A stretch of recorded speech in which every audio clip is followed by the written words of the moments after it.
There it is. Says we live.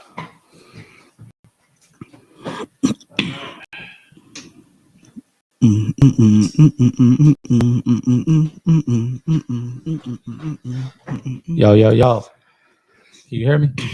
And your headphones? Nah. All right, you can't?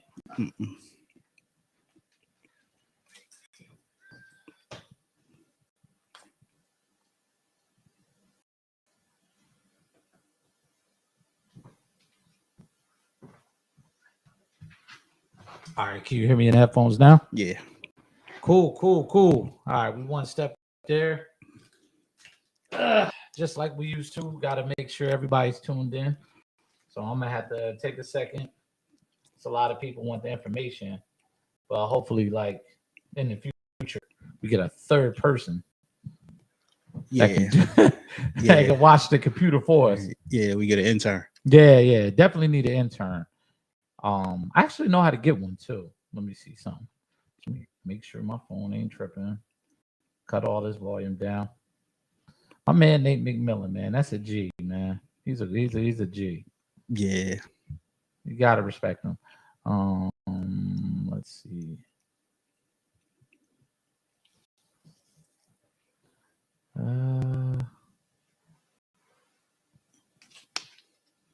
It says we live on our end, but let me find the actual stream. Share this joint.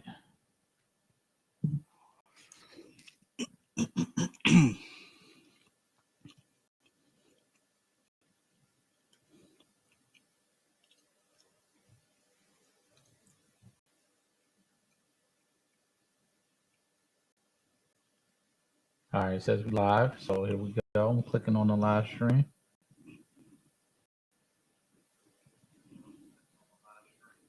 All right, there we go. All right. Now, we need to share.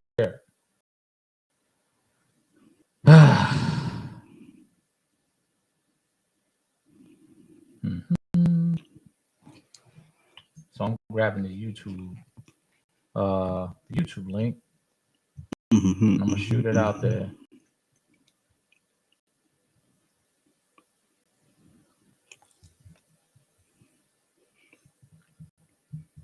See, people understand how hard this is. They're like, man, why up? I'm like, yo, listen. Feel free to come through and help. It's a process, man. It takes time. Yeah. Like, feel free.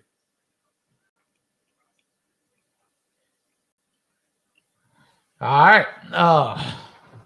Well, we might as well get started. Without further ado, it's the Pick and Roll Podcast, Season 3, Episode 1. We are back. We back. With our phones cut down. You know what I mean? Did you find the YouTube link? Nah. All right, cool. I'm posting it right now. So what you can do is grab it off Facebook real quick while we're getting started with the little introductions and everything. It's on the Indio group page on I know I already shared the joint on. Yeah, it's on Facebook. So we're simulcasting and streaming on Facebook and YouTube simultaneously. And eventually, man, I'll get around to editing videos, chopping them up, getting rid of all the dead space, like us getting ready and telling people that we on live. We're not gonna have to do that one day, you know. But this is what happens if you keep liking, sharing, supporting, and we keep growing, getting bigger. People have asked for us to come back. We have jobs, we have real lives. You know what I mean? Shout outs to Debea. You know what I mean? Mm-hmm. How old is she now? About 3 weeks, 4 weeks, something like that. Yeah. You know what I mean? Shout out to her. You know, we take our time out to do this. All we ask you is like, share, support, subscribe, comment, interact. Let us know what you think. We watching the chats. We respond to our chats too. We're not above responding to our chats. Most people disagree with me, and that's cool too. I'm down to argue. That's what I'm here for. You know, but shout out to our faithful, loyal listeners. This is episode 1 of season 3. We're going to try to stay consistent on this and make sure that we keep coming back for y'all. So, yeah, man. It's a lot going on in the sports world. We've been off since long time. Right? We've seen a couple things come and go. Baseball season has come and gone. Mm-hmm. A lot of things have happened. And right now we're well into week 10 of the 2022 NFL season. We're also a month and change into the NBA season. So there's a lot going on there. I think we missed the finals We missed the Super Bowl, I believe. We might have missed the Super Bowl. Yeah. No, we didn't. We got the Super Bowl. Got the Super Bowl? The last fly was Russell Wilson signing with the Broncos. Yeah. So that's where we missed baseball season. Yeah. You know, shout out to both our teams. It went deep in the playoffs. We had deep playoff runs. We didn't get there. Didn't get it done. The sorry ass Astros won. Did it again. Yeah, the cheaters, man. But them boys can manufacture some runs, man. But I'm free to hate. I think it's okay. Yeah, they're in your division. So exactly, they're in your division, but they're becoming a rival of the Yankees. So I met this girl, right? And she was like, "Oh, you sound like you hate." And she was from Houston. I said, "Nah, it's a healthy discontent. I don't like y'all. No, that's it. Like y'all cool for because y'all are a team, but I don't like y'all. I don't want to see you do well ever. Absolutely not. I think y'all belong in the National League. Y'all need to go back there. Ever since y'all came in AOS, I haven't been feeling it. Be giving you a bunch of headaches. Nothing but headaches. My head hurt, man. I'm telling you. Well, I feel you because they've been in the way of me getting to World Series. I'm telling you. And it's like they're unreal. They have like the deepest pitching staff you've ever seen aside from like the 90s Braves. I haven't seen a pitching staff like this. It's not top heavy. It's not an ace and two sub aces or whatever. It's everybody's good. It just seems like they get better in the playoffs. They just come out arm after arm in the playoffs. Like, who is this? Who the hell is this guy? I'm telling you, they march guys out there and they're just like machines. What surprises me about the Astros is their scouting department. How do they end up with all the good pitchers in an era where nobody has a deep staff but them? I don't know. It's just it's ridiculous. And it just seems like everybody else's pitching staff come up with injuries besides theirs. Exactly. Every single time. But it's one of those things, man. It's just next year, hopefully this is like toward the end of their run. I did see some slippage with the Astros. The Phillies kind of showed you they can be had if you have a good enough lineup and you get a little more consistent pitching. Yeah. You got to go out and spend that money. And I hope my Mariners do that. Even though we went 18 innings, greatest pitching display in the history of the sport. Just ran out of arms. They just ran out of arms. That was it. Gave up one run in 18 innings to a team. So we basically played a 4-game series in 3 games. That was a crazy game. I watched that game in 5 different locations. I started it in the car listening to it. Then I looked at it on my phone on the way to my parents. I chilled with my parents for a couple hours. Then I put it back on my phone, drove home, got changed, watched it on TV here, and then went to a restaurant and finished watching it. That was my whole afternoon. The game started around like 4.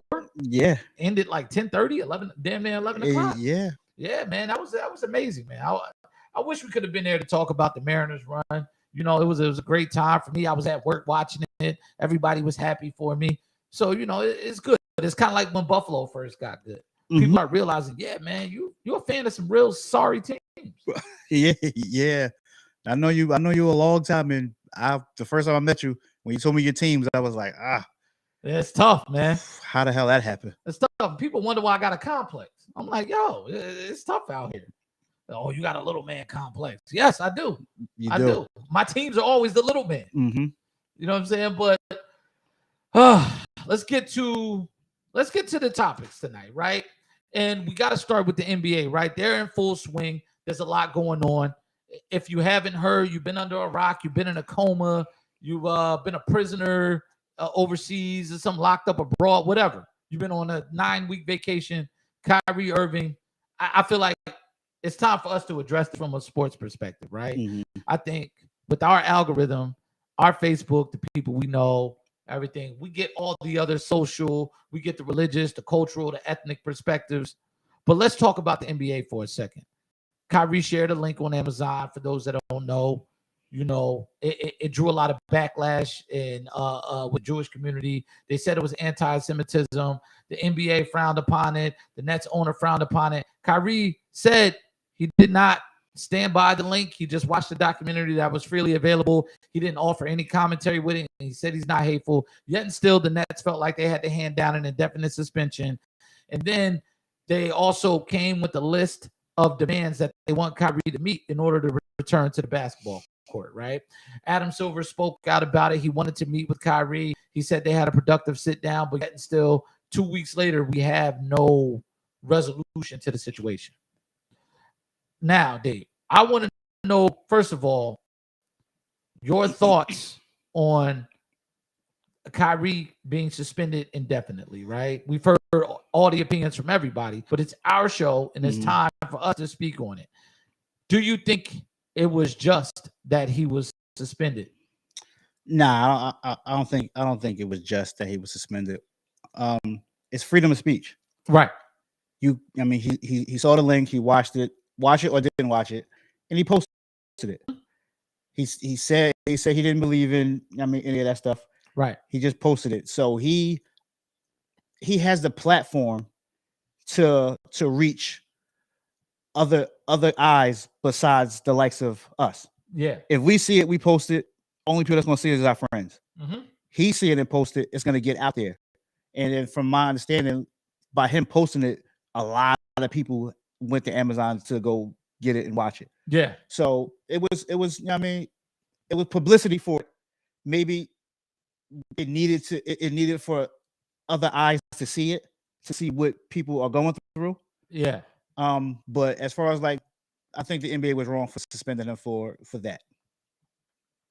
Sad thing is, I'm not even sure it was the NBA. It was the Nets owner. Yeah, the Nets owner. Because they started protesting at the games, showing up, wearing shirts. It was a lot. There was a lot of pressure applied. I feel like a little bit of his rights within the NBA were infringed upon. Mm-hmm. Right? And one thing I did appreciate was that the Players Association came out and said they didn't appreciate what was happening to Kyrie, right? And I don't know where in the collective bargaining agreement you get in trouble for sharing a link, right? Mm-hmm. Because if I do recall, Doc Rivers had pornographic links on his Twitter and said he was hacked. That was this summer. Yeah. Miles Bridges is rapping. First of all, he's beating the hell out of people Mm-hmm. off the court. Mm-hmm. And not only that, he's rapping about murdering, killing, drinking lean. He's wilding out on Twitter. There's no discipline for him. Mm-mm. He has commentary. He's saying, yeah, I'm going to spin the block, do whatever. I'm a thug. I'm a criminal. I live a criminal lifestyle. He's putting that out there as an NBA player, right? Kyrie just shared a link and then said, I don't necessarily agree with it. I'm telling you how I found the link because I looked up what is the meaning of such and such. We're not going to say it on here because I don't want YouTube to ban us. Yeah. But he said, I looked up the link. This is what it gave me, and I watched it. Mm-hmm. In your opinion, where should the line be drawn with player conduct? I understand Kyrie does have to be mindful of his platform. Right. But I just gave examples where other people aren't mindful of their platform and nothing is happening.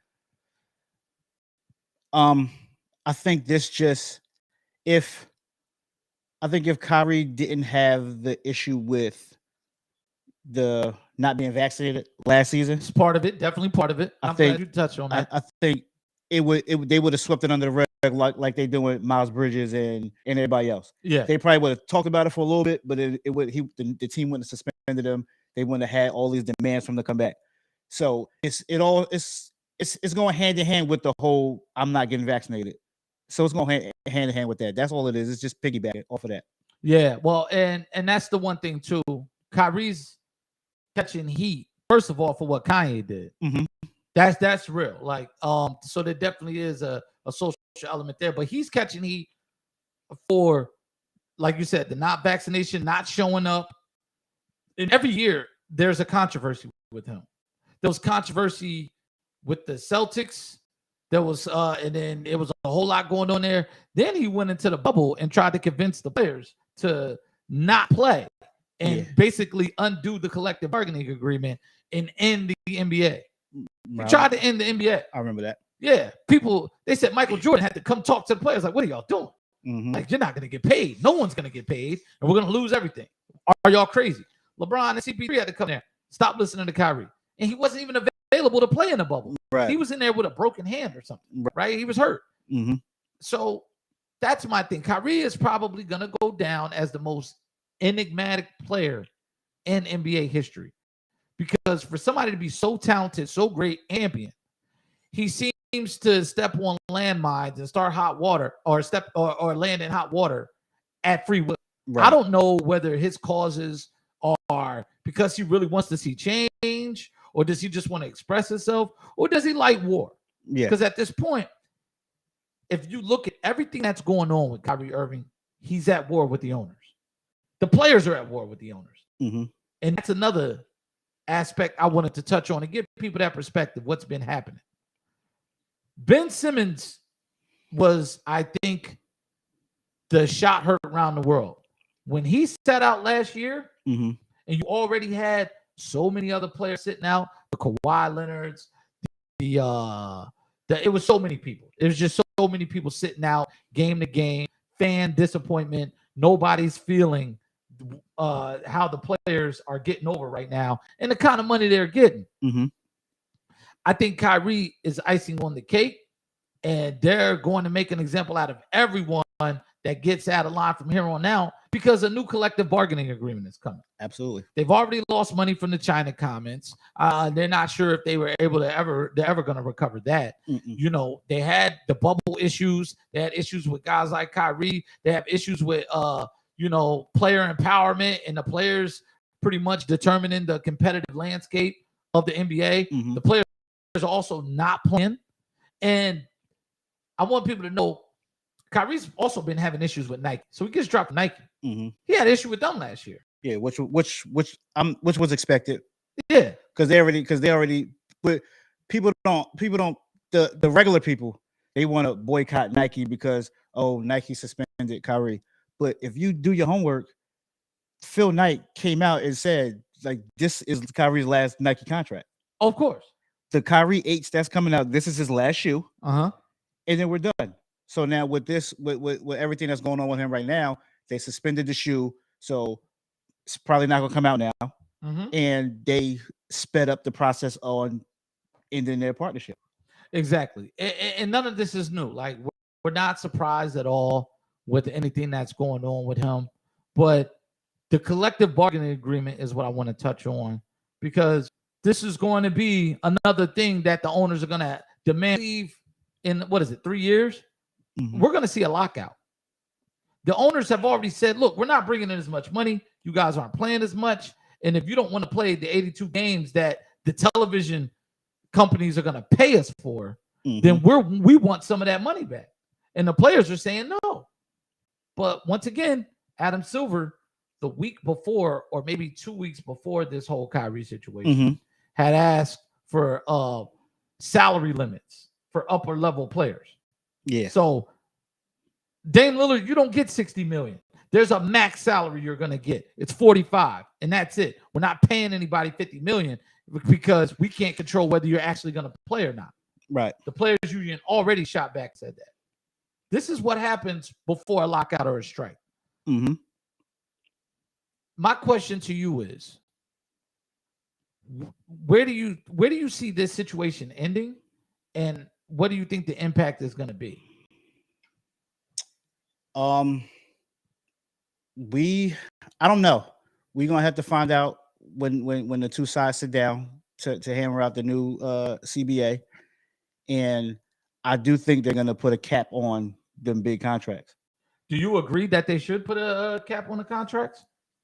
Yeah, because you put a cap on the contracts, that's gonna help out the smaller markets compete for players with the bigger teams. I agree. Because you got let's go back a couple years ago with Kemba when he was in Charlotte.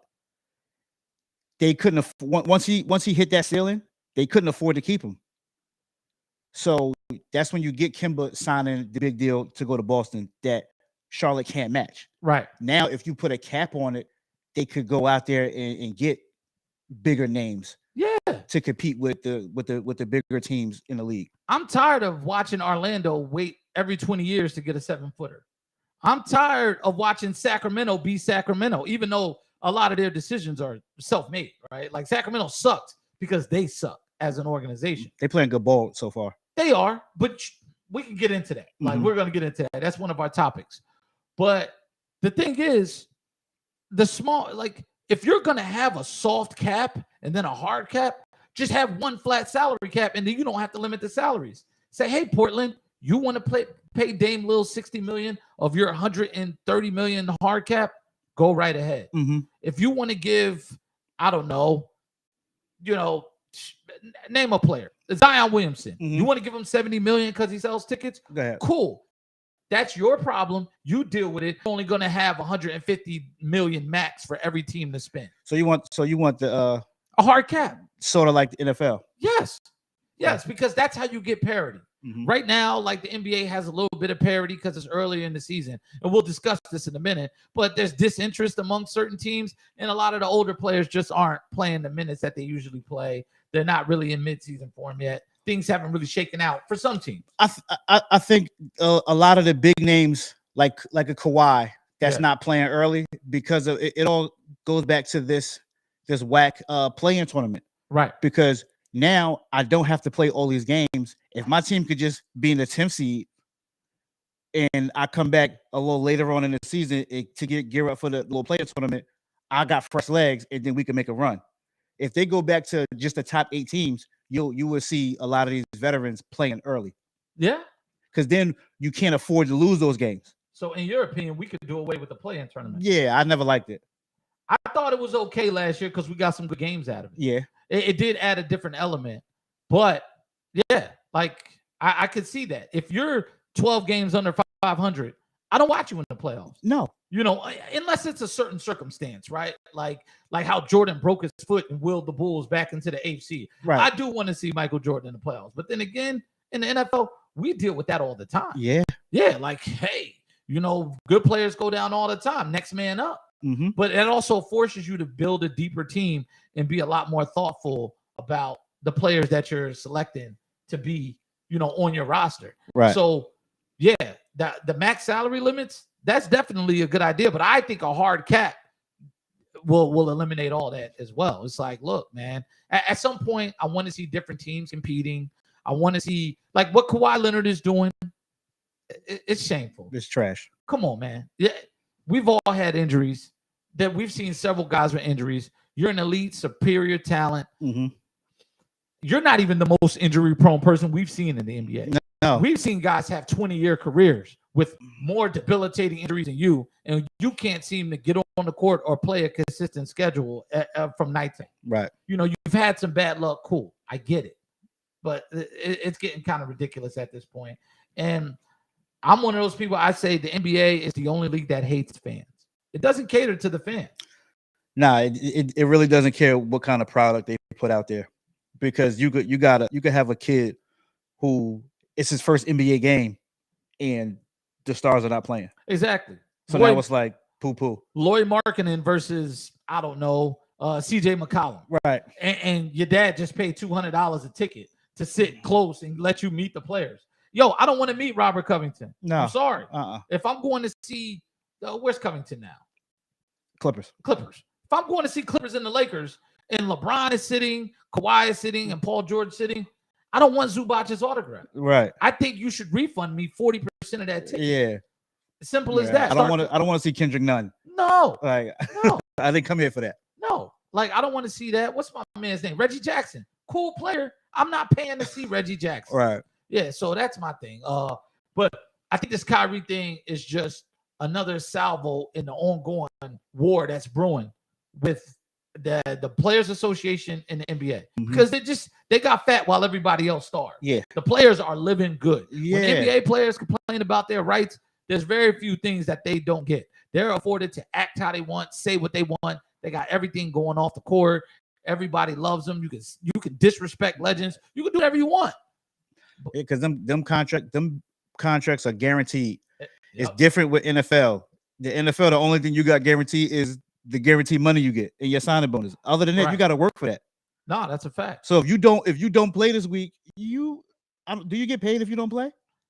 Yes, it's fully guaranteed. No. I'm talking about the football contract. Oh no, football. Yeah. It depends on injury, but you can't just say I'm sitting out. Yeah. This week. No, they're gonna find you and probably deactivate you and take your salary money. Yeah. You get your bonus, because that's the only guarantee. Yeah. And that's one thing I think the NBA could also do away with guaranteed contracts. Hey, only certain guys get a guaranteed contract. I don't know. Isaiah Stewart, sorry, you don't get a guaranteed contract. Right. I'm sorry, there's basketball players. We got 7 feeder leagues now. Everybody's out there pumping players into the NBA. We got Victor Wembanyama waiting in the wings. Mhm. You're expendable and you're replaceable. The NFL will let you know that. And they just, the NBA, I have my problems with it as a league, as a sports fan, as a person who analyzes this, man. So NFL, you could sign $100 million deal and get cut the next year. Yep, and they probably only paid you 19 million of it. Yeah, because that was guaranteed. Exactly. Big fake contract, and then they're gonna prorate it out over a bunch of years after they go ahead and cut you. Yeah. So yeah. Let's see. So let's stick with the NBA right now. Which surprise NBA team do you see actually sustaining their success, right? So we talked about the Utah Jazz. We talked about the Kings playing good ball. Orlando Magic are actually playing decent ball right now. The Charlotte Hornets, they got LaMelo Ball back. They're starting to look a little more decent. Out of those type of teams, the Spurs are playing solid basketball, right? It's totally unexpected. These are teams we expected to be in the basement. Even Oklahoma City snatching a couple victories here and there. Because I'm sports betting and costing me money. Yeah. So, which one of these teams that are doing well right now, that were in the basement last year, do you think is actually for real and is going to sustain long term this season? The Cavs. Okay. Well, see, they weren't really in the basement. They weren't in the basement, but they did sign Donovan Mitchell. Right, and I didn't know how that would work with him and Darius Garland. Right. Because Donovan Mitchell was a ball dominant guard, and Darius Garland was their team last year, and he's ball dominant. So I didn't know how those two styles are going to clash, and working so far. But like we said, it's still early in the season. All of the big guns that we feel are the big teams, they're still trying to like work their way into it. I like what the Wizards are doing right now. I do too. They're playing some good, decent ball. Kyle Kuzma is showing people that, hey, I can actually play basketball. Yeah. And I know you don't like him, but the Blazers are playing some real good basketball. And Chauncey Billups, that's definitely a reflection on him. Yeah, shout out to Chauncey. He had him playing tough and competitive at the end of the last year. They just they weren't winning games. Yeah, they didn't have Dame at the end, so they were playing good games, but they didn't have that guy that could take them over the finish line. Right. And I love Dame, right? $60 million a year at this stage in his career is crazy to me. The numbers don't add up, and I think he probably could have took a pay cut for the betterment of the franchise and his career, but he's still out there putting it in. The numbers are there, and the impact on the game is there. He's a high impact player. And I told you, Jeremy Grant will help them out. Jeremy Grant helped them out big time. And he's one of those players. It's like he's right on the cusp of being considered good. He's more than solid, and that's the thing. It's all about situations in the NBA. You look at Lauri Markkanen right now. Look at Jordan Clarkson. Shoot, even Mike Conley out there. Even the older Mike Conley, he's a highly efficient player on that Jazz team, and they're giving people problems every night. It's up-tempo basketball. The Jazz are a team that I don't think is going to keep that up. I don't think so either. The Blazers, though, I could see them making a back-end playoff run, right? Yeah. Like getting maybe play in. 7 through 10. I can see that because they're one move away from solidifying that. Yeah. Because one of these teams in the West that are doing really, really bad, one of them's name rhymes with Nakers, right? Or Makers. That team, listen, they're playing a little bit better, like slightly better, but we're coming up on 20 games pretty soon. You can't fall to 15 games under 500 and tell me you're going to make the playoffs with the lineup that you have. No. Because there's no magic trade out there. No. No. All of the pieces that you have, nobody wants. No. Nobody wants Matt Ryan. Nobody wants Austin Reeves. Nobody wants Kendrick Nunn. No. No, it has no value. They have No. no value anywhere else. And that's the surprising thing too, because usually you say, all right, this guy just doesn't fit here. I don't think these guys fit anywhere. No, they don't fit anywhere. Yeah, I've seen Austin Reeves hit a couple cool shots this year so far, but they give you nothing on the defensive end. No. And then you're not getting anything on the defensive end from your best players. Mm-mm. So that's one of my problems with the Lakers. And as a team, by the numbers, they don't play bad defense, but just the problem is they give up buckets at the worst time. Yeah. You're like your best player's in his 20th year, and he's always prided himself on being a high impact two-way player. At this point, it's just not. It's not there. No. These young two-ways, they don't care. I watched Jeremy Grant just dribble around him and lay it up. Yeah, and then Russell Westbrook, I'm actually feeling sorry for him because the games LeBron is sitting down, he's putting up the numbers, and the team actually looks a little more energetic. Yeah. People look to be a little more involved. They're running, and it seems to be a more distributive style of offense. Because Westbrook is more comfortable with the ball in his hands. Yeah. And when you're on the court with LeBron, that's just not possible. It's not. So you have to really pick and choose, especially the type of player that Westbrook is. You got to pick and choose on like, when can I go? Because LeBron needs the lane clear. He needs to be able to put his head down and go to the basket. Right. And that's why he always needs shooters around. And since he's been in LA, besides the bubble championship, he hasn't had the shooters. No. Because they gave up all of their shooters to get Anthony Davis. All of their shooters are prospering and thriving Elsewhere. Everybody is getting paid. Look at the Pelicans, look at the Wizards, look at the Jazz, all over the league. Look at the Timberwolves. Everybody's getting paid. We benefited from Alex Caruso. Yeah. Thank you. That's a fact. So it's interesting to look at what's going on with the Lakers. Do you think a Russell Westbrook trade happens at some point this year? Now that, because he's an expiring contract, do you see a buyout halfway through, or no? He doesn't. That was one of the things that was holding up Westbrook trade. Yeah, he doesn't want to buy out. Oh, so he wants 100% of the bread. Yes, because I was doing some reading, and Indiana was willing to help out the Lakers. Indiana said, we'll take Westbrook, and they were going to give them Buddy Hield and Miles Turner. And they said, we'll take Westbrook, but we want 27 and 29 first-round draft picks. And Indiana was just going to turn around and buy him out. Yeah. But Jeannie Buss is reluctant because the Lakers are bad. LeBron only has he signed a 2-year extension. Yeah. So I'm pretty sure after the 2 years he's gonna leave. Yep. 27 to 29 gonna be lottery picks. Unless he can convince people to draft his son. Right. 27 to 29 gonna be lottery picks, and we're gonna be bad when you leave. So I don't want to give up my future, because if we give them 2 picks and then you leave, I have nothing. No, that's a fact. So Indiana was willing to do it. Yeah, I mean, but it didn't happen.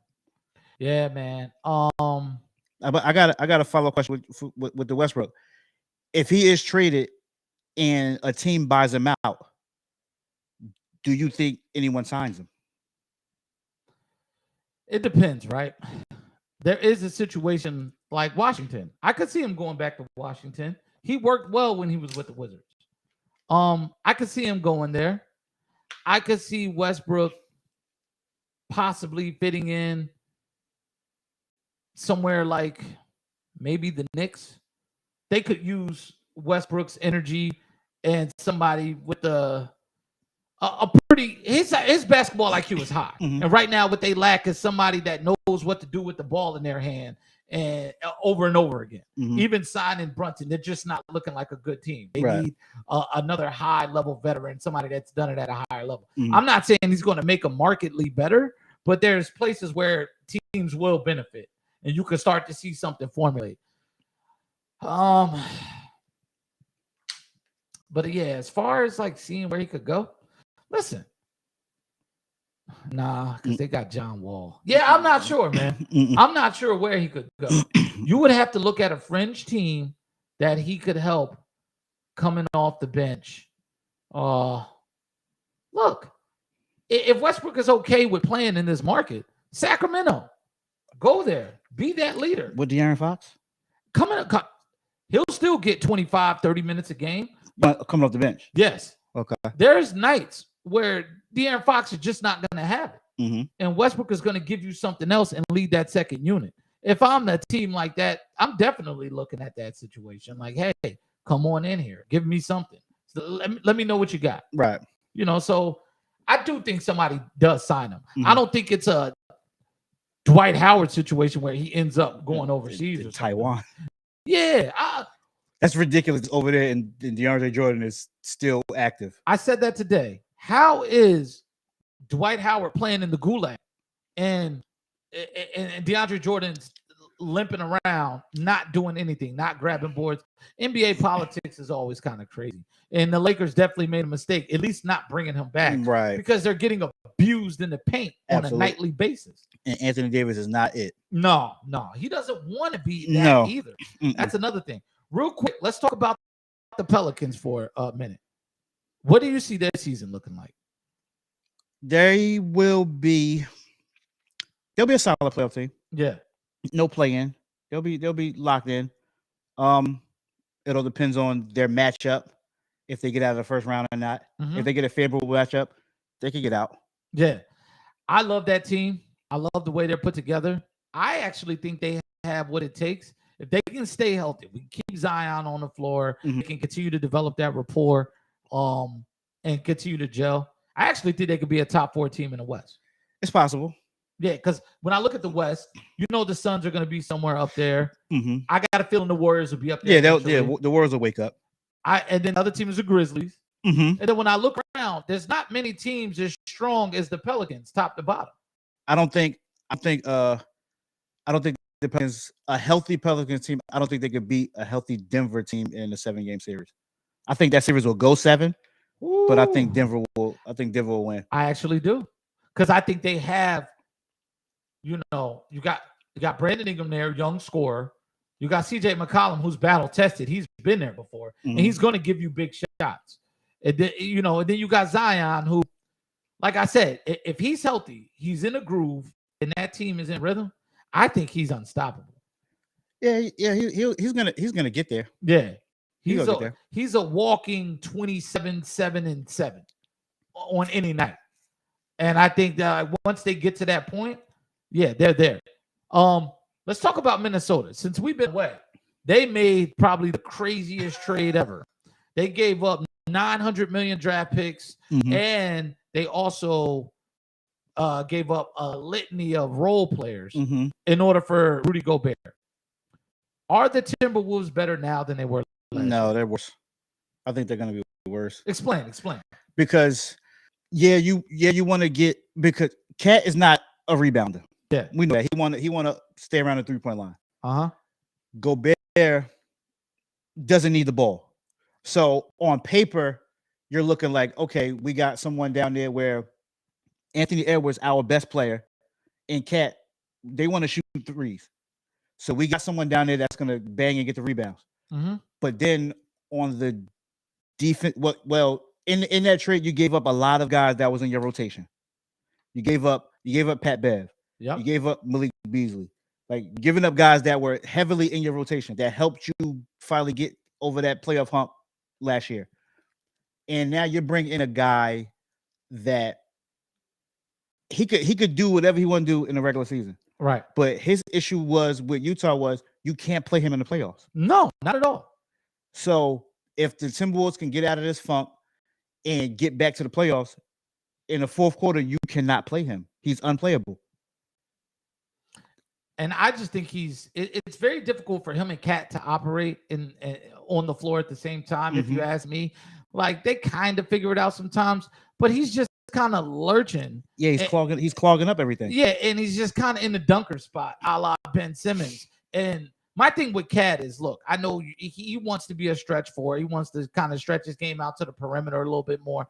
But he's a bona fide scorer, and he needs all of that space to work. Mm-hmm. They should have stuck with the formula they had, put shooters and hustle players around him and Anthony Edwards, because I think what you've done is effectively stifle Anthony Edwards' ability to space the floor, and the floor is spacing for him. Mm-hmm. And this is a guy that's a superstar in the making Mm-hmm. if he's in the right situation. And there's already frustration there. I did not understand that trade. Danny Ainge wins again. Yeah, he fleeced him. He fleeced him bad. Yeah, he fleeced him. He fleeced him bad. Yo, so I want to read off a couple of comments, right? J Dash says Russell could go to the Pelicans and come off the bench. What do you think about that, coming off the bench? No, I don't like him. I don't like him with the Pelicans coming off the bench because I like the kid Alvarado coming off the bench for them. Yeah, I like him. He gives a spark, and he doesn't really demand anything. He just goes out there and does a job. Like Westbrook is still going to demand the ball, even coming off in the second unit. Yeah. All right, so I'll say this, right? Switching topics. Let's go to. Oh, damn! It disappeared. The feed disappeared on my phone. I don't know what happened. But let's go to Ben Simmons, right? Mm-hmm. We're now hearing that there's frustration from the Nets organization, and it's been weeks of questioning his passion for basketball. How do you think this plays out? What do you think about Ben Simmons' season so far, and how do you think it plays out from here on out? I think Ben Simmons, it's in his head. That's what I think. I think it's in his head. He ain't played ball in 2 years. He has sensitive skin, so he hears everything. So, but with that going out there in the court, now you're second guessing everything. He doesn't attack the basket, maybe because he doesn't want to get fouled because he can't shoot free throws. Yeah. It's just in his head. Like I don't know what it is. He has to overcome that.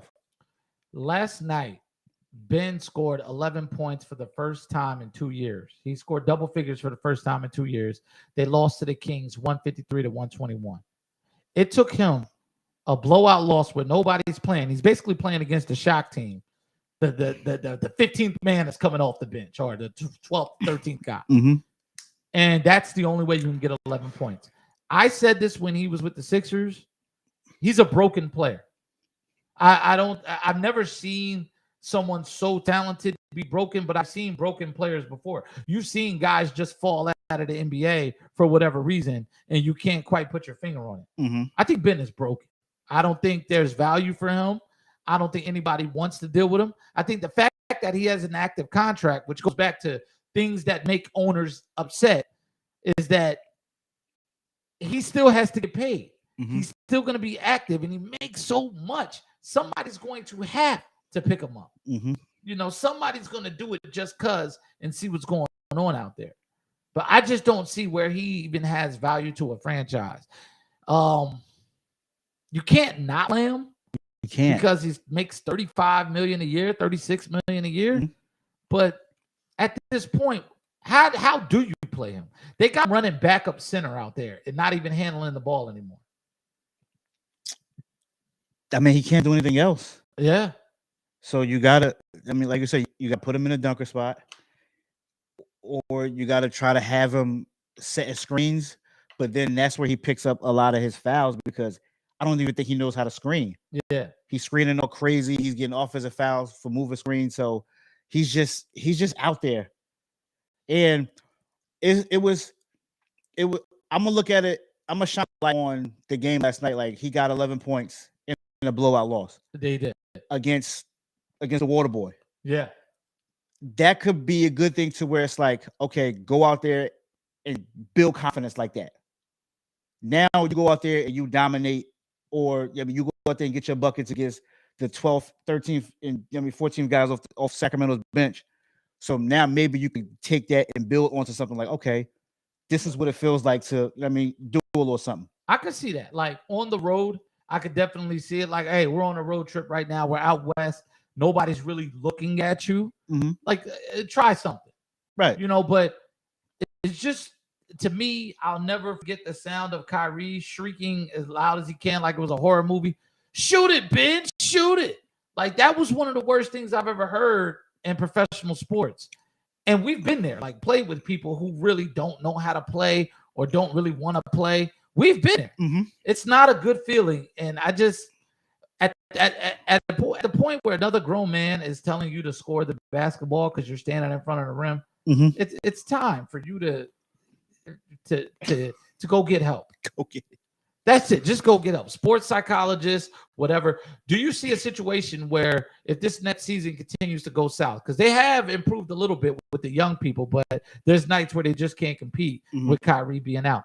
Do you see a situation where they do get rid of KD at the trade deadline or at some point mid-season and just focus on the future? Yeah.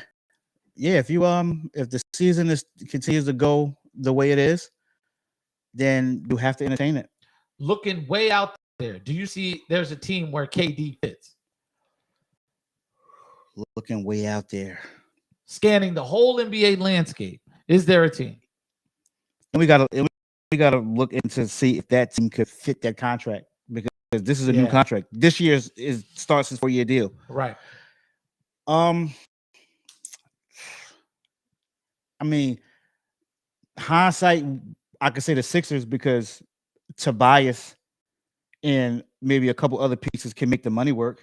We don't have the draft picks though. Yeah, we'll have to bring a third team in to dump draft picks. But as far as like a top team, maybe Golden State, because they're not playing their young guys. Right. They just sent James Wiseman down to the G League. Yeah. So they're not playing their young guys. So you could probably put something together and send him back to Golden State. And look, if I'm Golden State, right? Draymond's in the last year of a deal. The money, he can help the money along a lot. Yeah. I would send Draymond. Yeah. Bye. No, you know you're not getting a contract, which is why you punched Joel. I wish we were here to talk about that, but we're not going to rehash that. It's old news. But yeah, I would definitely take a look at that. As far as other situations, I don't know if they can fit it, but I think he's the high impact player that Devin Booker needs next to him. I think Chris Paul is over the hill, but if you put Devin Booker at the 2 and put KD at the 3, I don't know how they're not immediately at the top of the West and giving everybody hell every night. Hell in the cell. Yeah. Because let's face it, like, it doesn't matter what team KD go to, they will be the favorite. Right. Like he can shift the balance himself. Yeah. But if I'm the Phoenix Suns, and I'm the person that doesn't believe in the Phoenix Suns. No, you don't. Every year I come on this podcast and I say it, they're going to falter in the playoffs. And they do. Devin Booker's not really A1 day one killer. He's an offensive gun. He's a juggernaut offensively, but he doesn't have that same impact. 35 from Devin Booker doesn't guarantee you a win. No. But 35 from KD hits a little bit harder. It's certain players, when they score 35, the other team is under duress, because they're getting their 35 at will, and you have to expend a lot of energy to stop them. You can let Devin Booker score on the Suns and beat the rest of that team. Yeah. Because DeAndre Ayton is a medium impact player, not a high impact player, and I still don't believe in him. You don't like that guy. If you send DeAndre Ayton to the Nets with a couple other players, you package them up with draft picks, bring KD back. Now the Suns have a legitimate chance at a championship. And then you'll believe in him. I'll believe him at that point. You may not be able to keep Mikal Bridges, but I'm sorry. I'm getting rid of Mikal Bridges in that contract to bring in Kevin Durant, even at this age. Yeah. Because he's a killer. And KD's defense is underrated. He's a two-way player. Highly underrated impact there. But yeah, that's our NBA talk. I'm going to check the comments right now. See if we got any, if we missed before we move on. See, we got that logo and it sits right over the chat, so I can't see this comment, so I have to come back to it. But let's get into our NFL talk, man. It's been quite a season so far. Parity has been rearing its head. Everything seems upside down in some divisions. Nothing is as predicted in the NFL. This is why I think it's the greatest league running. Everybody has a chance to come up, even though I think a lot of the fall off you're seeing is because of lack of a preseason. A lot of teams, best guys didn't play in a preseason. And I think that's had impacts on the teams as far as injuries and as far as synchronicity, being in rhythm, being in tune, especially on both sides of the ball. But let's talk about it. Right now, the Eagles have the best record in the NFL. The 72 Dolphins. Mercury Morris, pop your champagne. I'm pretty sure he did. Yeah, Larry Zonka. Lit up a cigar. All these guys. You did it. All right. what I want to ask you is, are the Eagles for real? We've had some strong Philadelphia Eagles opinions on this podcast. I want to know, in your opinion, are they a legit contender? They're a contender. Okay. They're a contender. I'm not going poo-poo on their season like a lot of other guys saying, oh, their schedule this, their schedule that. You play who's on your schedule. You play who's in front of you. Right. They got a little bit exposed, not against Washington, but against Houston. I thought so too. They got exposed against Houston because Dameon Pierce ran all over them. Maybe it's because they lost Jordan Davis and that middle became light. And the Eagles linebackers are small, especially in the middle. So you could run up the middle on them. And then Washington had the perfect game plan. Tyler Heineke, you're gonna manage the game. We're gonna kill him on the ground. And they stuck to it. That's why I think the Eagles went and signed Linval Joseph. I don't think he's gonna be much of help. He's old, he's a little longer in the tooth. Yeah. But a little. Linval Joseph been around for a while. And it's gonna these next couple games for the Eagles is gonna be huge until Jordan Davis come back, because they got the Colts coming up, and we don't know what Jonathan Taylor could do. Yes. They still play the Giants twice. We're running the ball all crazy. They still play they still got Green Bay. They can run the ball. Yes. They still play Tennessee. You know what Derrick Henry's going to do. Listen, 200 yards rush and get ready. So they need to address that middle. I'm not sure why the Eagles are not playing Nakobe Dean at middle linebacker. But I still think they're a contender in the NFC. I don't think they got enough to beat Kansas City or Buffalo in the AFC. Here's my thing, right? I'm saying the Eagles are the best team in the NFL. I say it because their record says they are. That's not always the case. Sometimes people have inflated records and they don't mean anything. No. Yeah, we've seen it. We've seen the Steelers be 11-0 and we knew it was fake. Yeah. Yeah. And not only did the Eagles get ran on Monday night, and I thought they got out physical by a Redskin. I said Redskins. By a Commanders team that is not as bad as expected. They're just dysfunctional. Yeah. Week to week, Tyler Heineke is Ryan Fitzpatrick with even less of an arm. If he had a stronger arm, Tyler Heineke's a starter, and he beats the Eagles like outright, and he beats a lot of teams. He has a winning record as a starter for Washington after that game. Yes. You know, they have a decent front four, and they're getting Chase Young back. So that's one thing. They're getting him finally back from injury. Yeah. Washington might make a playoff push, depending on what their schedule's looking like. I don't think it's going to happen, but they're there. So I'm not going to look at this Eagles loss as a trap game. It's the NFL, right? Like anybody can get it any day. And I think it's not that the Eagles aren't as good as you thought. It's Washington's not as bad as you thought. Right. So I got to give them credit for that. And I say, look. And it was a division game. It's a division game, and they're the most consistent team right now. Right? The other team that has their same record is Minnesota, and they beat Minnesota. Now, is Minnesota the same Minnesota Vikings that they played early in the season? Absolutely not. Absolutely not. They had a first-year coach. They definitely gelled together. Kirk Cousins and that wide receiving core, they have gotten busy. Dalvin Cook's been healthy all year, and they just added T.J. Hockenson. Big. I think if that game is played again in these playoffs, Eagles fans better watch out. Think Minnesota get them? I think Minnesota could definitely get them. And if these records, and I don't think the Eagles want to go to Minnesota and play the Vikings. Right. I don't think that. I'm not saying they can't win up there, but yeah, it's going to be tough. You know, having the Vikings generally just for some reason don't do very well outdoors. Right. You know, but you don't want to go to Minnesota in the playoffs. A lot of teams don't. It's not a good travel place. The weather's brutal outside at that time. It's just not a good place to be. And it gets really loud in that building.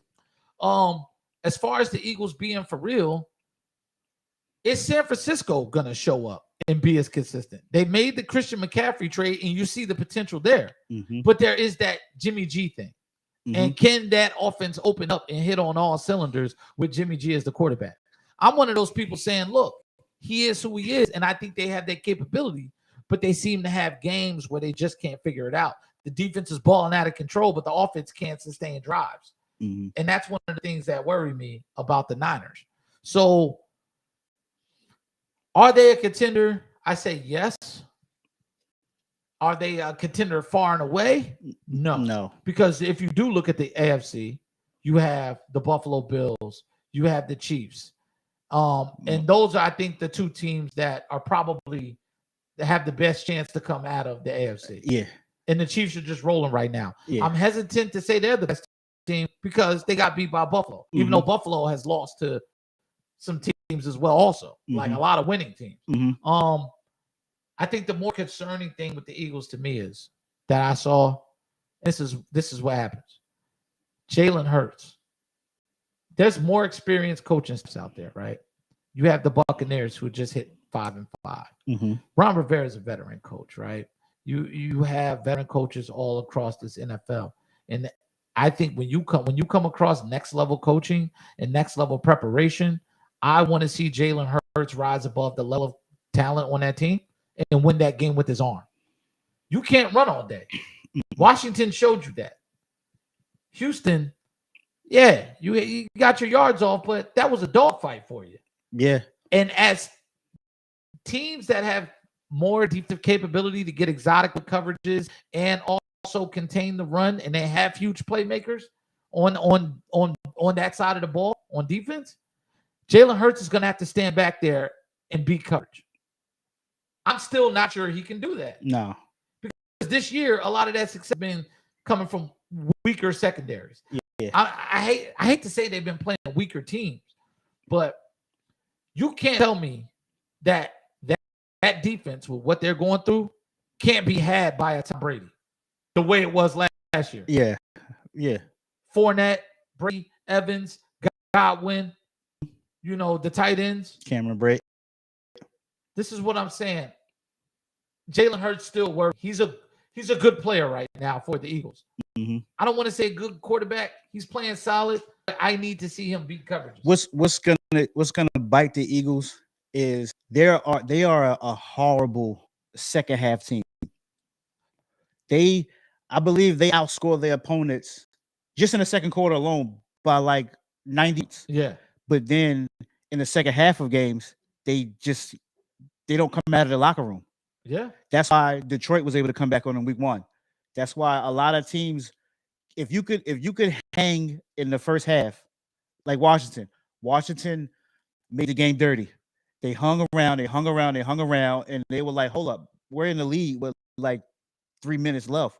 Like we could get it. And I mean they pulled it away. And then AJ Brown was a non-factor Monday night. Teams are starting to figure out like let's keep one over top of him. Yes, because he's not a dynamic receiver. Right. He runs up the sideline, he's a big body, and he's a jump ball receiver. I get it, but he's not a number one receiver. There's a reason why he was available. Eagles got him. It was a good move for you guys, but he's still not a number one receiver. I'm not the AJ Brown fan because if he's not out there playing like basketball, like he almost needs in the same way you need a big man that can catch entry passes. That's who AJ Brown is. He's got to be able to box somebody out with his back and make those catches down the sideline. He's not running the route tree. He's not a Stephon Diggs or a Justin Jefferson or Devontae, the Cooper Kupp. Yeah, Cooper Kupp, Jamar Chase. Those are number one receivers. I still think the Eagles need a dynamic receiver that's going to bail Jalen Hurts out. He's going to have to find that rapport, and they're going to need a guy that can break off routes and just draw on the canvas and say, hey, look, I'm open. Put his hand up and hit me in this spot because I found a soft spot. But you can't do that with AJ Brown. That's not his strong suit, which is Jalen Hurts is going to have to go through that second and third and fourth read to figure out how to beat these coverages. Yeah, AJ Brown is more like a bully receiver. Like, yeah, I'm gonna bully you to this first down mark. I'm gonna turn and just put it here. Exactly. And that's where That's what I'm going to need to see from him for me to believe in the Eagles. But right now, they're the best team in the NFL because they're the most consistent. Yeah. But the games are coming up. And I'm not saying because you're a Giants fan. Mm-hmm. But the Giants are probably the most well-prepared football team week to week in the NFL. Their coaching staff prepares them to compete regardless of who's on the schedule. Right. Even with all the injuries and all the talent. But the Giants defense is highly capable of stymieing whatever offense is out there in front of them. They've done it all year. Yeah. And I also think Dallas, when Dallas played them, the issue wasn't defense. It was offense getting going early. Yeah. Now that Dak is back, can Dallas be consistent?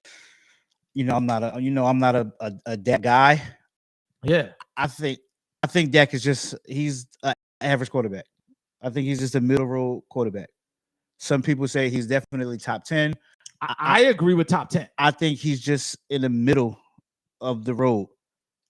You don't. What is he making? $42 million a year? Yeah. You don't pay a guy $42 million just to be a guy.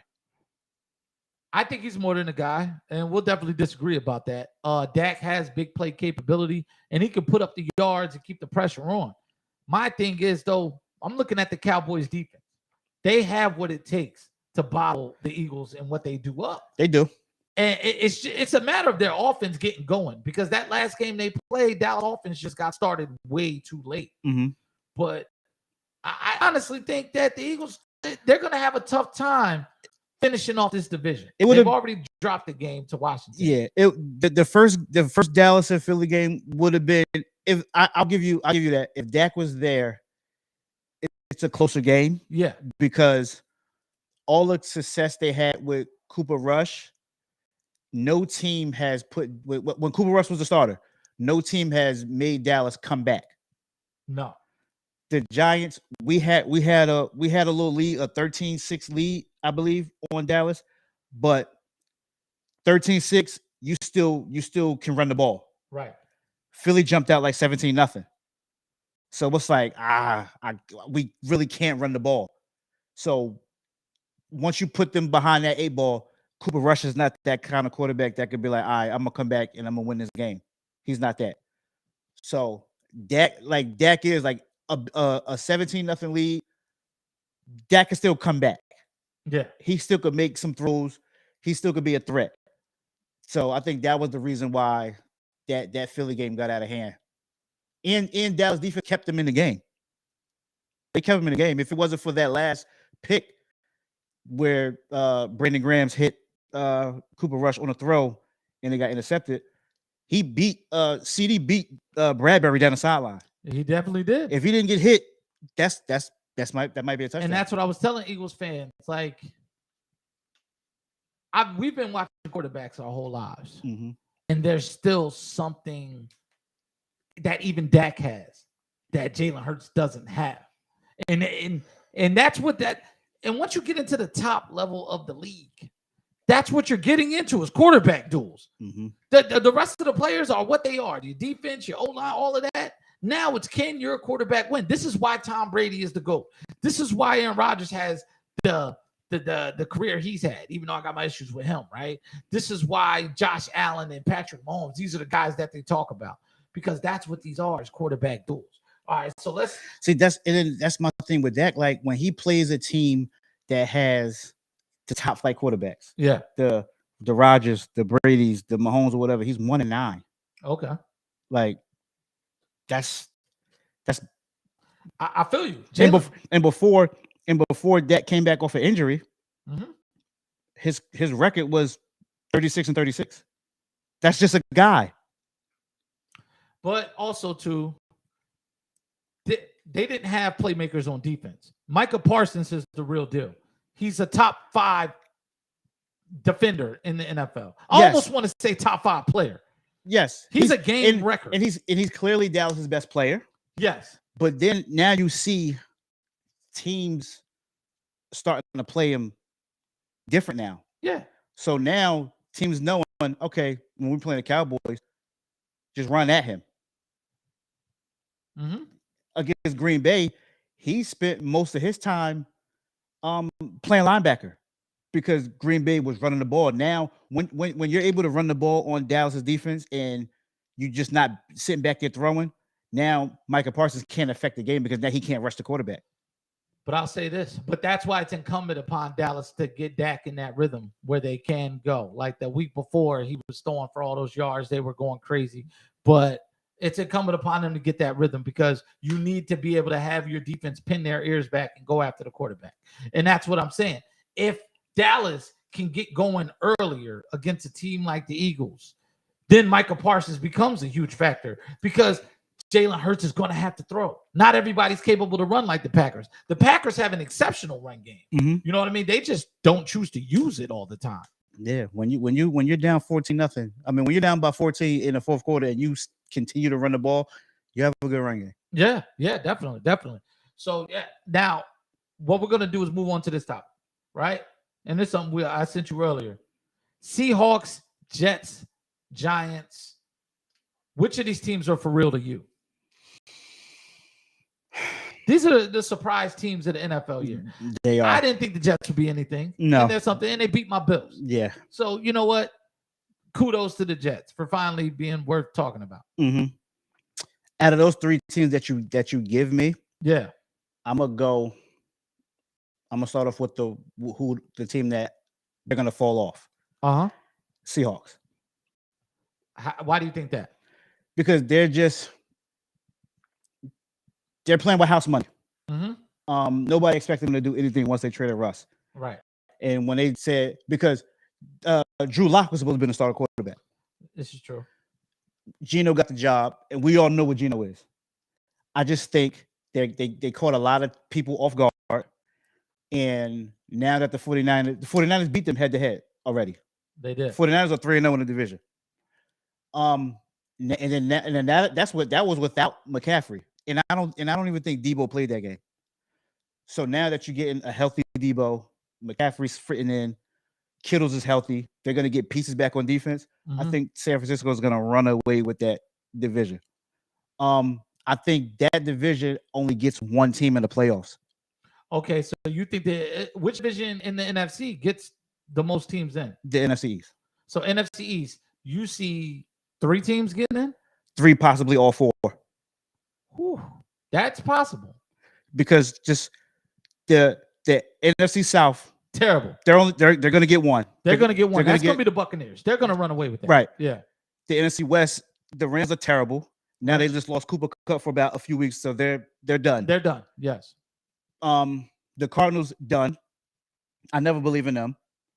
The 49ers will catch Seattle, and then Seattle still got some hard games to play. Yeah. And then the North, it's looking like it's going to be Minnesota.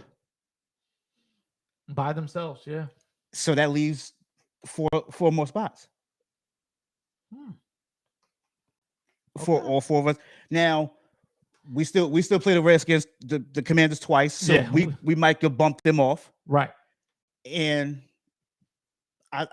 if there was a division that could get all 4, it could be the 2 East, the NFC East and the AFC East. Yeah, the AFC West was a super disappointment this year. Super disappointment. And I've been trying to tell people for the longest, the Arizona Cardinals are overrated.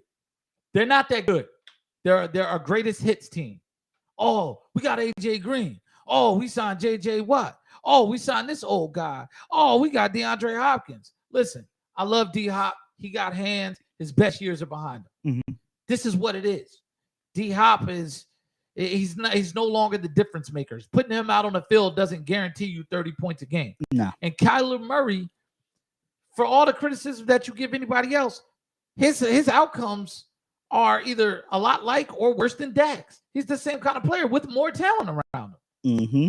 Kyler Murray I think we've seen his ceiling, and they need to rely more on their run game and stop putting him out there and having him, trying to have him beat everybody with his arm and push the team down the field for all, 60 minutes. Right. It's not going to happen. Mm-mm. You're going to need to develop a real offense. Air raid it's not sustainable in the NFL. Mm-mm. You're going to have to put a system and get that ball out of his hands quick because he's also taking a beating back there.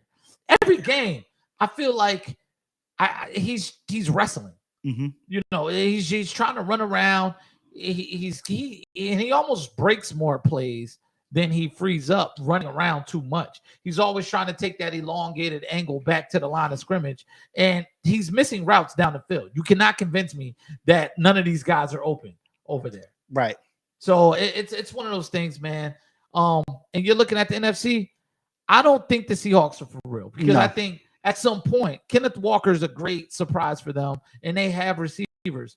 But you can't ask Geno Smith to throw the ball. No, it's not gonna happen. No, we saw it in that Berlin game.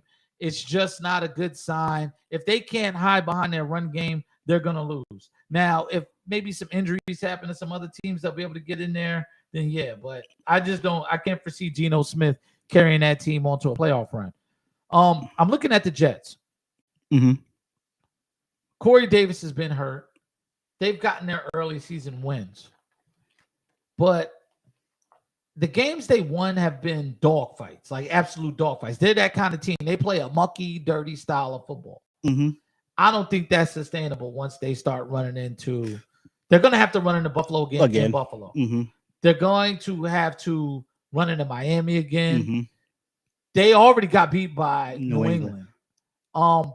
Looking at the rest of their schedule, they've got to go on the road out of the division. I don't see them having that top end talent that's going to get them over offensively, but I do see them finishing possibly 9-8. Okay, I could see them 9-8. I don't think 9-8 is good enough to make the playoffs, though. Not in the AFC. No, no, not at all. As far as the Giants, I told you I love y'all, man. Yeah, I love the way y'all play. We getting a lot of mucky wins too, but it's legit because your defense is showing up and your offense.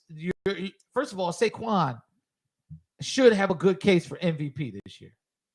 I think he should be in MVP conversation, given that the Giants record is what it is, and he's the only elite player on that team on offense. Mm-hmm. And he's been available every game, and the numbers are there to support it. Mm-hmm. If you look at Saquon's numbers, these are big-time numbers, and he's been available for every game. He's been putting it in, and his team they're tied for what, the third best record in the NFL? There's a bunch of 6-2 teams. Yes, we're 7-2. Yeah, 7-2. This is what I'm saying. Yeah, it's not because of anybody but Saquon. If you're going to attribute it to anybody, yes, Daniel Jones gets credit for managing these games and actually winning a few, doing what he can, as decimated as they are.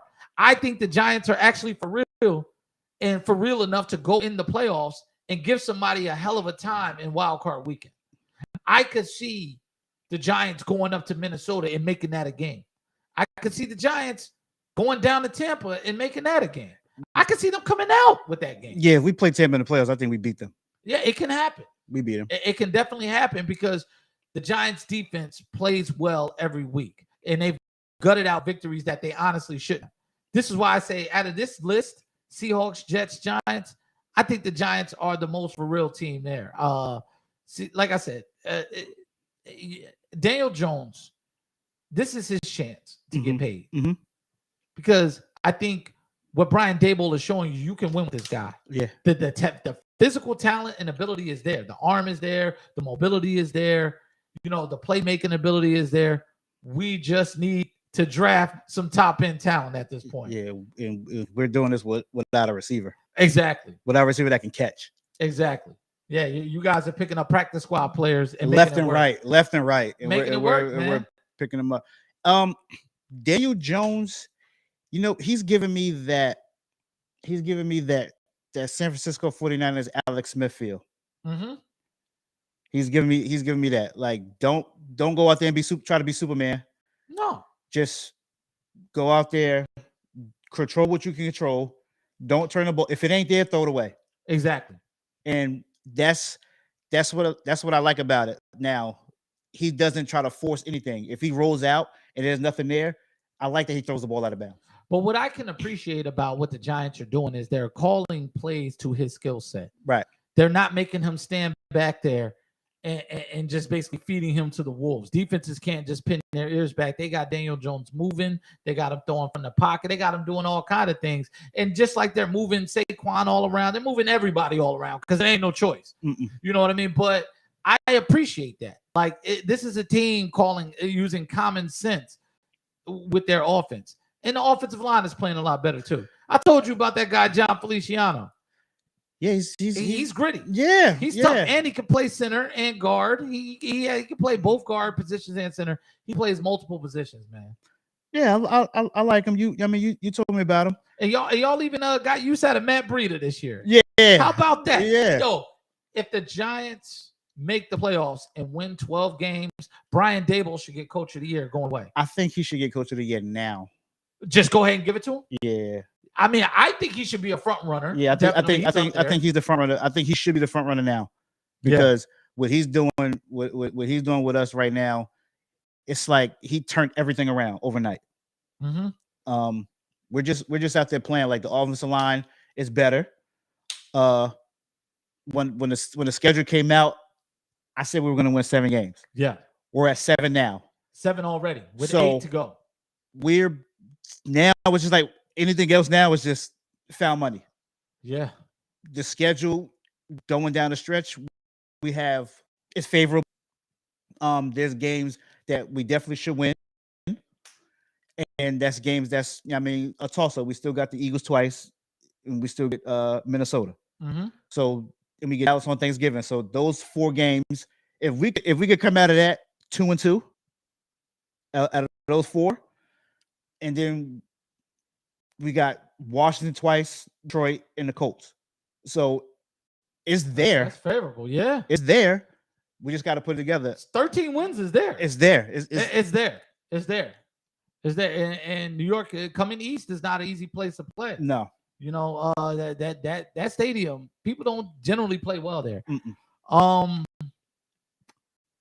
For our last topic, we're gonna switch to the AFC West.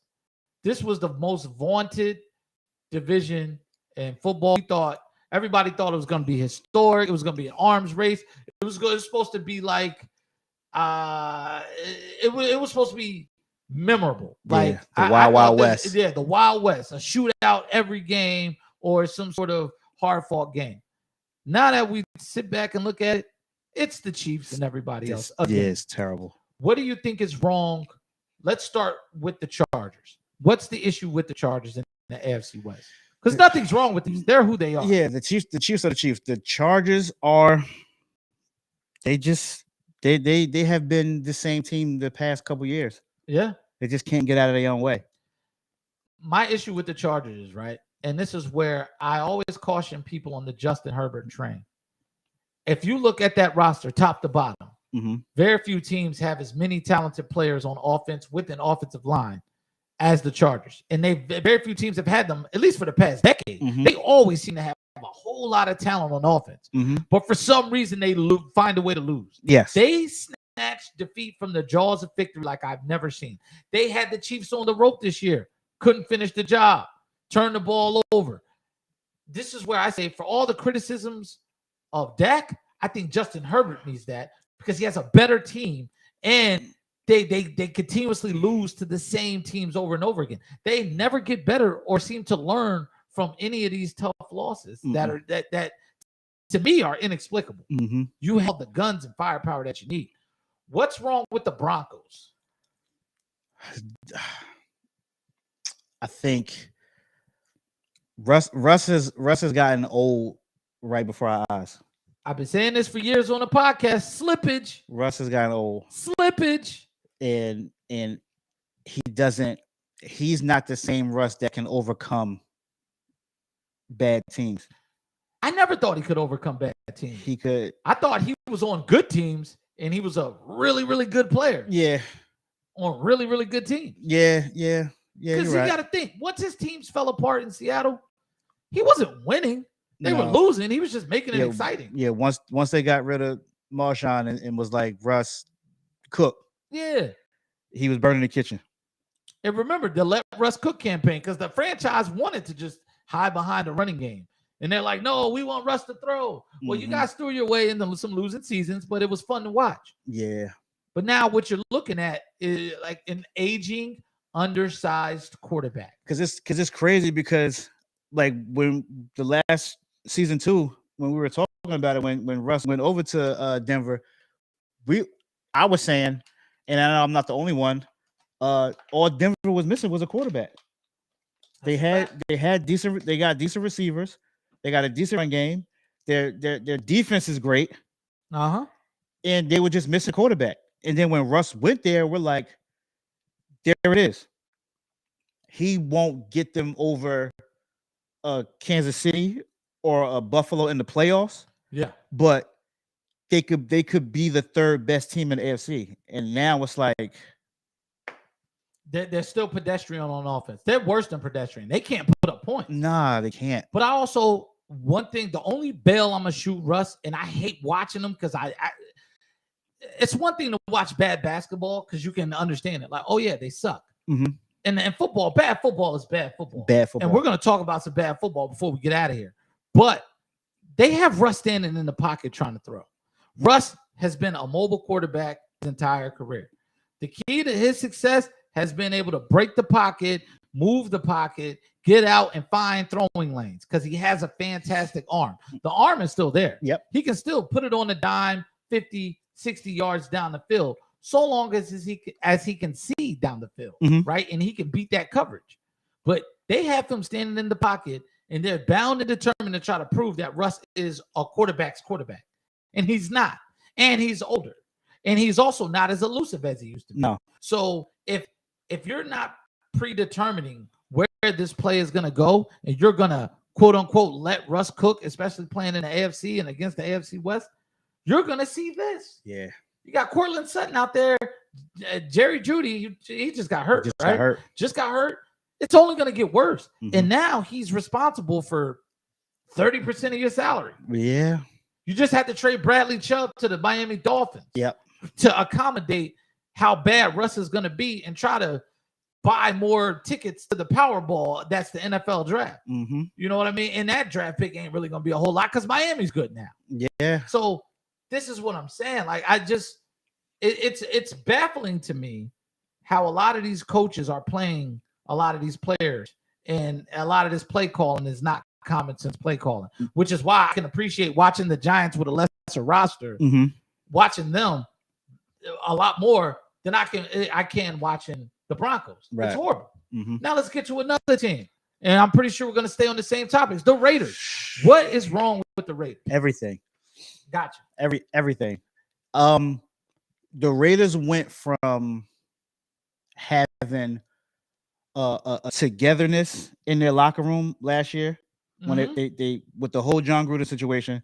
They got the interim coach. It just seemed like when they got the interim coach, they band together. Yeah. They had a solid group. They made the playoffs. Now you get rid of the interim coach. You bring in Josh McDaniels. You add arguably the best receiver in the game, Devontae Adams. You add Chandler Jones on your defense, and you got worse. Way worse. It's like Josh McDaniels went over there, was like, let me take this playoff team and let me throw them in the trash. Hey, I just got a Bentley from my best friend. Let's crash it. Yeah. Is Derek Carr, I believe 3 days after the Super Bowl, I think he gets a like $104 million contract or something like that. Yeah. And they have up until 3 days after the Super Bowl to release him to where they don't get that. So maybe that's the play. We'll release him and then draft one of these quarterbacks. So shout out to my man Shane. He said he thinks they're sabotaging Derek Carr. They want him gone. I think so. Wow. I just don't know where Josh McDaniels gets the leeway to do that. Because the Raiders, honestly, were a missed call from going to the second round of the playoffs. Yes, against Cincinnati. Yes. Why would you want to break that down now? You can go get your quarterback. Aaron Rodgers is coming available. I think after this year is a lost cause, if you ask me. Yeah. They just beat the Cowboys. Cool. Whatever. It's never going to get any better than this. They can't beat Minnesota, and they're not going to make the playoffs. Sorry, Packers fans. But I don't understand breaking it back down, just like I don't understand hiring Josh McDaniels. He doesn't deserve the job. 2-7. There's no excuse why they're 2-7. None. Jeff Saturday coached for 2 days and beat the Las Vegas Raiders. That's a fireable offense right there. And there's plenty of coaches we've seen get fired having teams this talented and being out of the playoffs this early in the season, in the first or in the second quarter of the season. Do you think Josh McDaniels deserves to keep that job another week? Nah. I think if Al Davis was still alive, I think he'd have been fired already. Yes, I agree. I think he'd have been fired. People just think that we could pluck these coaches from Belichick's tree and we're gonna get that Patriot magic. Like Adam and Eve, just no. Yeah. If you go back and look, every assistant coach that left New England and got a head coaching job wound up back in New England. Yeah. They're terrible head coaches. You had the luxury of having Tom Brady as your quarterback, and he hid a lot of that stuff that y'all had going on up there. Well, and I think it also highlights that Belichick's a lot more of a micromanager than we realized. You know, Andy Reid is like that too. Yeah. You know, that's why you haven't seen Eric Bieniemy get a job. Right. You know what I mean? He's just over there with like a toy headset, and he's not really calling any plays. You like know, when you have younger siblings and you give them the controller that's not plugged up. Exactly. He's like middle manager. You know, you got that supervisor, and then you got your actual manager. Your supervisor's just there to keep watch of everything while the manager goes to the bathroom. Right. You know what I'm saying? Josh McDaniels is one of those guys that highlights the problem with the NFL coaching practices and the hiring practices. I mean, because there's just no way you can't tell me there couldn't have been a better candidate out there, especially since he's failed already in your division. Yes. He had the Broncos before in your division. Now, was it the worst job? I'm one of those people that, hey, he did what he had to do with Tim Tebow. That's the option you had. You had to go with it, and it worked for 6 months. Cool. But you got your playoff win. Exactly. Got you a playoff win that you didn't deserve. Right? But on that same token, his entire tenure there was a failure. You had a team where an interim coach had those guys rolling. Yes. I don't understand how you go get a guy that failed. You know, and not a lot of these hot young coaches are doing all that well this year. They're getting spanked by veteran coaches on a week-to-week basis. But I would have gone that route. I mean, I don't know how you have a Brian Daboll out there. You don't throw everything against the, throw the kitchen sink at him to try to get him to come to your organization. But the Raiders are going to be the Raiders, man. Or I'm just going to remove the interim tag from that coach that they had and was like, they responded well to you. So let me see how far I can keep this going. Exactly. Or you know what? Interview a black coach. Right. But you go to a team like New England, who wasn't that good last year, and Bill Belichick was micromanaging and everything. And you say, all right, Josh McDaniels, why don't you come over here and crash this Bentley? Yeah. And I'm not, if I'm an organization, I'm not bringing Josh McDaniels in after what he did to the Colts. Oh, yeah. I'm not bringing the way he turned his back on. Yeah, I'm not bringing him in. And it's ironic that the Colts beat him. Right. That's the irony of the whole thing. So it shows you karma comes back around when you're not doing right by your franchise. You're not doing right by your fans. You got that big old expensive stadium out there, and you march this product out on the field. You've turned Derek Carr and Devontae Adams into something that you don't even want to watch. The Washington Generals. Yeah. That's what they turned into. Yeah. They're the team that's just there for other people to beat every week. You know, you want to feel good, play the Raiders, right? Yeah, the Raiders are your homecoming game. Oh, man. And they had the Chiefs on the ropes and blew that game. There's so many. They had everybody that they played this year, they had them on the ropes. What were they up? 20-0 this week and lost? Yes. Oh. I had money on that game. They were did they have terrible. They had the Cardinals 20-0, I believe. They did. And they lost that game. And then you go out there and then you get shut out by the Saints. And you had Josh Jacobs, a guy who was running wild at one point this season. He's non-existent. He is non-existent. I don't even know he's playing half the time. This is a game-breaking running back. Yeah. Josh Jacobs can get out there and go. He runs hard. And you've just broken it down. The AFC West definitely, this might be one of the more disappointing divisions I've seen in my lifetime. What division was worse? The AFC West this year or the NFC East last year? The NFC East was bad last year because they had bad teams and there wasn't a lot of talent there. You had Dak was hurt. The Giants didn't have a lot of talent. The coach was on the way out, right? You look at the Eagles, they were rebuilding. They won a division by accident. They just happened to have more decent players than everyone else in that division. I would say on paper, the NFC East was worse last year. But this year, it's worse because there's so much talent up there. Right. There's so much highly capable players in the AFC West. There's no reason why they should be this bad. This is bad coaching. Broncos have bad coaching. Raiders have bad coaching. Yes. And the Chargers have subpar coaching. I'm going to say subpar. I don't think it's bad. They're not as bad as the Raiders. They have a winning record. Chargers have a winning record. The Chargers coach, he's just too stuck up on analytics. Yep. His ways have cost the Chargers games last year, and it's cost them this year. Yes. Like if you're in position to get points, get the points. He wants to keep going for it on fourth down after fourth down, and you're not making it. So get them points. And Justin Herbert's hurt. Yeah. His ribs are possibly broken. Yes. I don't know what the situation is with him now, but run that rock. Austin Eckler's a really good running back. And you have a backup running back there that's very capable. Run that rock. Sometimes you just protect your quarterback, man. That's how you can close out the Chiefs. That's how you close out some of these other games that you keep losing. Just run the ball.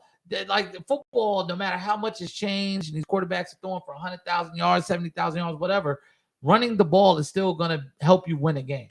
Simple as that. This is a good first episode, man. You want to touch on that Jeff Saturday? Jeff Saturday, we talked about this. You gave me another perspective before we go. At first, I was like, yo, how you just pick a dude up off TV? You're not really serious about it. You're a crony of Jim Irsay. But your perspective, you're going to go ahead and explain your perspective. All right. My thing on that, my whole outlook on that was it's the middle of the season. Yeah. For everybody wants do the Rooney Rule. Interview a black coach, interview minority coach, and this, that, and the third. Get someone in there that has some experience. I'm cool with that. But I just felt as though like it's the middle of the season. We just fired our coach.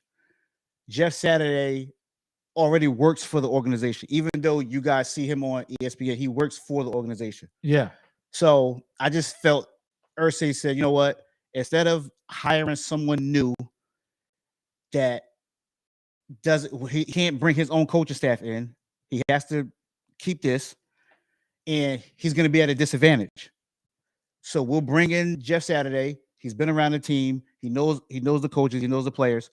We'll get him in here. Just let him finish out the season, and then during the off season, then we'll go through the whole interviewing process. If that's indeed what they're doing. If that's indeed what they're going to do. Yeah. If unless he's just in there, just instead of making one of the assistant coaches or coordinators, the interim coach, he's just in there babysitting, just overseeing. Yeah. But he's got the headset on and he looked like he was into it. He was in the power stance, he was coaching. Right. And they pulled that game out. Yeah. I just think with him having a headset on, I just think he just wanted to hear what plays were going in. Yeah. He's not calling any plays. He's just born for the next guy. Yeah, and I didn't agree with Ryan either. I think that was a smart move, Matt Ryan, because I watched Matt Ryan play. It's not that he's playing terrible, but like the Colts have a true number one receiver. Michael Pittman Jr. And I is he still there? I don't. No. Yeah, I forget. They just traded Nyheim Hines, but they weren't really using him anyway. And Jonathan Taylor healthy, it really didn't much. So they have holes on that roster, and you were asking Matt Ryan to go up there and make magic. Right. He's too old to make magic. Yes. I even think Russell Wilson could make the Colts better. They're in the same situation until they get some top end talent.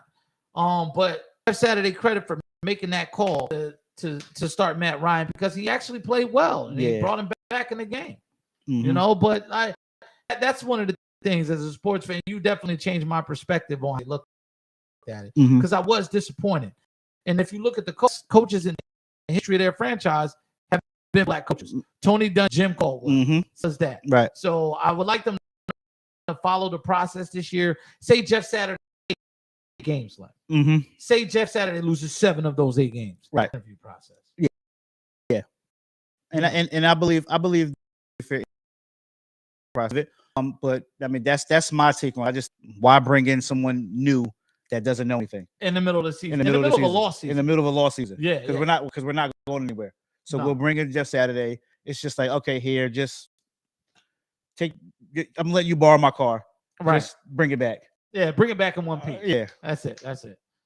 But all right, man. This is a Pick and Roll podcast season 3. We are back for episode 1. We're gonna clean some things up, and next week we should be started on time. So look for us Wednesdays at 7 p.m. Yeah. And check the pages if we ever have to change because people got real lives. But yo, shout out to the people that tuned in today. We'll definitely see more of y'all tuning in after this long break. We just hope to get a lot of y'all back. Like, share, subscribe, and this will be put out as a podcast. That's why we're recording the audio. I'm gonna start putting it out there, chopping it up in the segments so people can listen to the things we have to say. Yeah. And we just try to grow this thing, man. You know, but Pick and Roll podcast season 3, episode 1. We are out of here. Oh man, yo, I like this setup better too. Yeah. It's a lot better. Yeah, so what I'm gonna do is my dad said it was lagging on YouTube. And I think what it is this website is taking up too much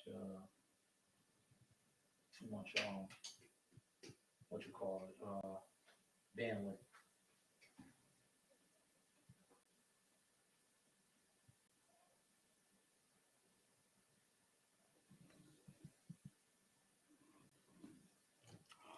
Damn, this shit froze up right now.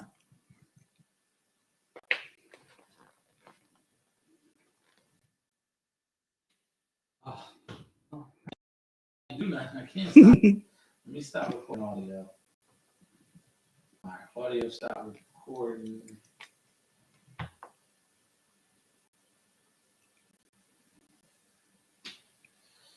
Oh man, let me go ahead and cut this off.